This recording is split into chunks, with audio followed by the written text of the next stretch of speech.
Assalamualaikum warahmatullahi wabarakatuh. Pada perkuliahan material teknik kali ini kita akan membahas mengenai keramik. Jadi keramik adalah material anorganik dan bukan logam. Umumnya keramik adalah senyawa antara logam dan non-logam. Untuk mendapatkan sifat-sifat keramik biasanya diperoleh dengan pemanasan pada suhu tinggi. Keramik ada keramik tradisional, ini biasanya dibuat dari tanah liat, contohnya porselin, bata, ubin, gelas, dan lain-lain. Kemudian ada keramik modern, ini mempunyai ruang lingkup yang lebih luas dari keramik tradisional dan mempunyai efek yang cukup dramatis atau istilahnya cukup besar pada kehidupan manusia, seperti pemakaian pada bidang elektronik, komputer, komunikasi, aerospace, dan lain-lain. Ikatan atom pada keramik umumnya adalah ikatan ion, walaupun ada sebagian yang mempunyai ikatan kovalen. Nah, ini taksonomi dari keramik ya. Bisa dilihat ada glass ya, ada clay product, ada refractory, ada abrasif, ada semen, dan ada advanced keramik. Ini kita akan lihat. Nah, kemudian struktur-struktur pada keramik ya, ini ada beberapa.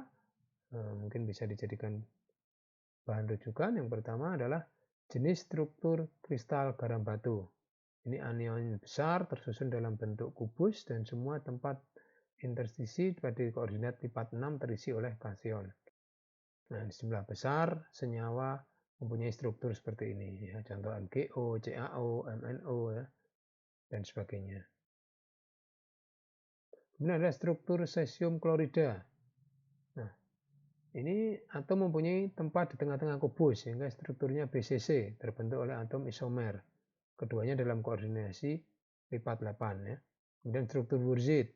Ini susunannya heksagonal ya, anion dan setengah dari interstisi tetrahedral diisi oleh kation kecil. Contohnya adalah BeO, ZnO ya, alpha SiC dan lain sebagainya.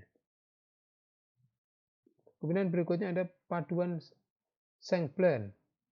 Ini strukturalnya punya koordinasi tetrahedral adalah Saint-Blanc. Ini bisa dilihat, ini termasuk dalam ini adalah beta, ZNS, SNSE ya. Kemudian yang senyawa 3 dan 4 ini ALSB, GHP dan sebagainya. Kemudian struktur rutil atau TiO2 mempunyai struktur satuan sedikit terdistorsi dari oktahedron TiO6. Nah, ini kation mengisi hanya sebagian tempat ya. Struktur ini contohnya dimulai oleh GeO2, PbO2 ya, dan sebagainya. Kemudian berikutnya fluorid, struktur fluorid atau CaF2. Ini strukturnya berdasarkan susunan kubus terpusat muka atau FCC ya. Bisa dilihat contohnya adalah ZrO2, HFO2 ya, dan lain sebagainya. Kemudian struktur alfa alumina dan ilmenit. Dalam struktur kristal alfa alumina, ini ion oksigen tersusun dalam heksagonal, susunan rapat. Sedangkan ion Al3+ mengisi 2/3 dari tempat koordinasi lipat 6. Ini merupakan struktur khusus di mana sebagian oktahedron AlO6 memberi bidang-bidangnya. Ini senyawa yang memiliki dua macam kation menempati ion Al3+ yang bersangkutan dalam struktur alfa alumina, yaitu jenis AbO3. A dan B ini struktur yang berbeda. Ini yang dinamakan struktur ilmenit. Contoh, Fe TiO3, Mg TiO3, Mn TiO3 ya. Jadi AbO3 ini artinya A dan B-nya ini berbeda. Jadi A-nya di sini Mg, B-nya di sini Ti, O3-nya adalah tetap O3. Dan struktur spinel. Ini mempunyai struktur susunan rapat. 1/8 dari tempat tetrahedral. Terbentuk dalam lapisan susunan rapat dari ion O2-. Satu sel satuan memuat 8 satuan kimia dari atom-atom rumus Ab2O4. Nah, ini contohnya ini tadi. A-nya Zn, B-nya Fe ya, B2 berarti Fe2 dan O4. Dan COAl2O4 dan NiAl2O4. Nah, ini struktur alfa alumina seperti ini. Sedangkan ini yang struktur spinel. Ya, ini oksigen, ini kation, dalam oktahedral, ini kation dalam tetrahedral. Kemudian struktur perovskit. Ini yang sudah ditemukan sebelumnya hanya pada susunan rapat oksigen, tapi dalam perovskit sebagian kation itu berpartisipasi dalam struktur susunan rapat. Contoh BaTiO3, SrTiO3 ya, CaZrO3. Nah, ini Ti ya, yang kecil ini Ti-nya, ini adalah Ca-nya, ini adalah O. Nah, kemudian bagaimana sifat-sifat mekanik pada keramik? Berbagai jenis keramik ya, termasuk semen, bata untuk bangunan, bata tahan api, dan gelas itu banyak digunakan sebagai bahan konstruksi bangunan. Bidang penggunaan baru bagi keramik sebagai bahan konstruksi ini sudah dikembangkan sebagai material dalam studi yang luas mengenai karbida silikon, nitrida silikon, sebagai bahan untuk turbin dan motor yang sangat efisien. Umumnya, keramik memiliki sifat keras, kuat, dan stabil pada temperatur tinggi, getas dan mudah patah, seperti halnya pada porselen, keramik Cina, ataupun gelas. Nah, ini sifat-sifat mekanis dari keramik. Ya. Bisa kita lihat nanti kekuatan tariknya berapa, modulus siangnya berapa. Ya. Ini nanti bisa ya, contoh gelas silika, ini dia kekuatan tariknya 110, modulus siangnya 75. Kemudian keramik putih. Yang ditinjau di sini adalah keramik yang terdiri dari 3 komponen utama, yaitu lempung, feldspar, dan flint.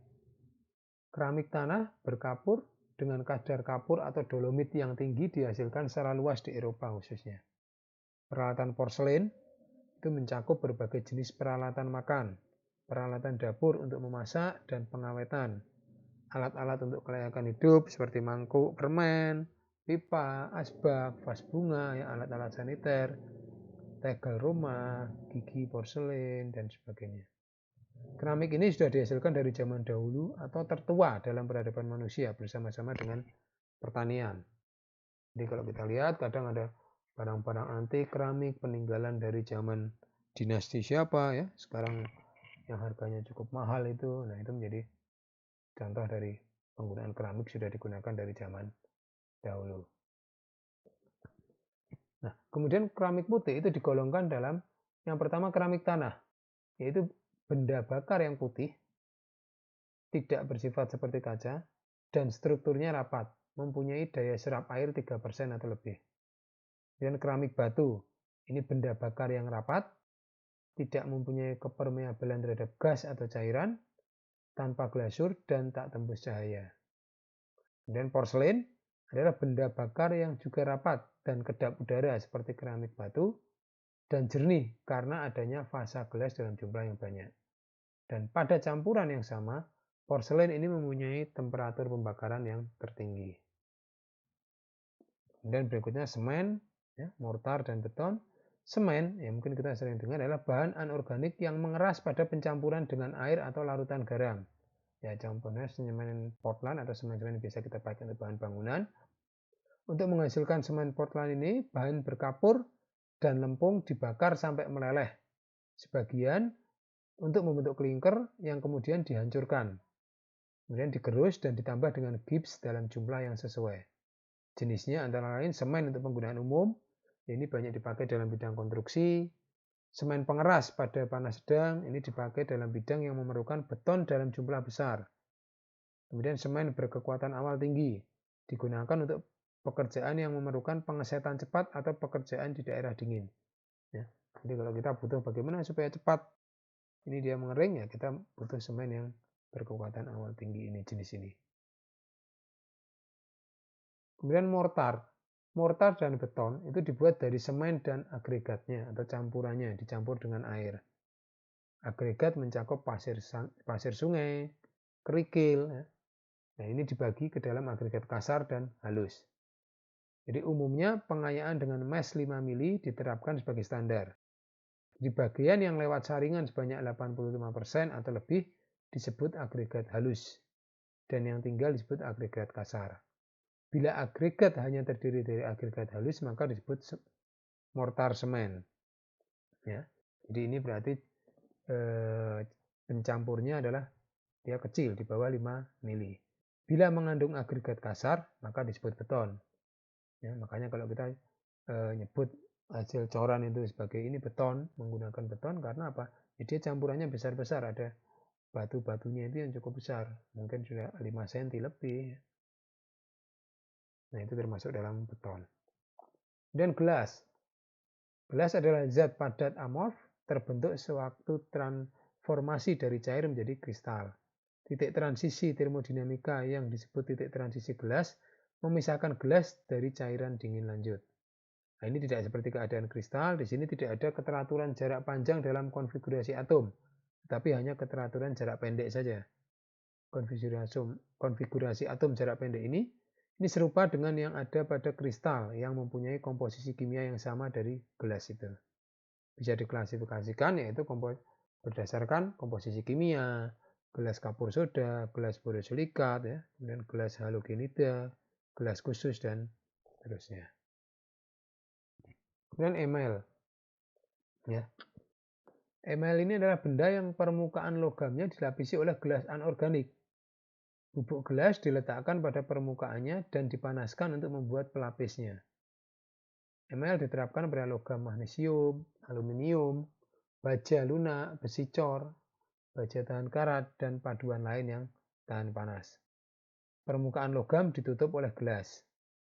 Email digolongkan menurut logam dasarnya seperti email besi, email aluminium, email tembaga, email emas, dan perak. Kemudian refraktori. Refraktori ini adalah bahan anorganik, bukan logam, yang sukar leleh pada temperatur tinggi dan digunakan dalam industri temperatur tinggi seperti bahan tungku dan sebagainya. Digolongkan menurut bahan bakunya, mineral penyusun utama, sifat kimia, penggunaan, dan bentuknya.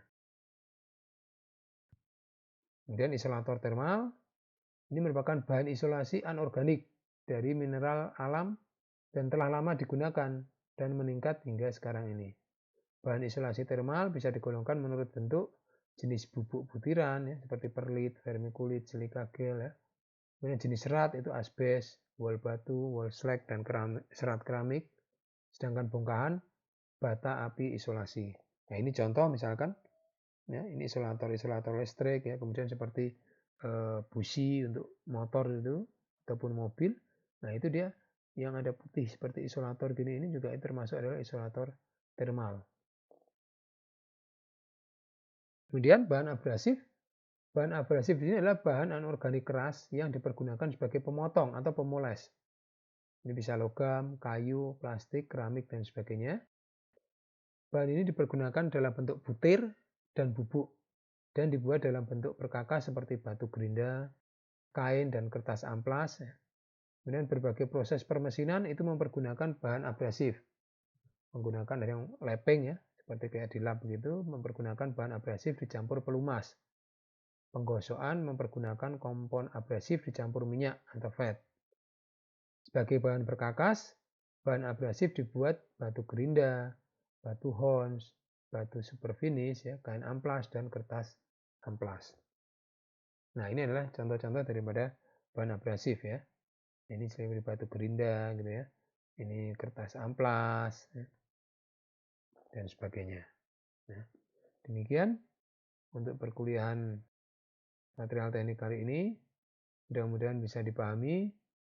Terima kasih dan assalamualaikum warahmatullahi wabarakatuh.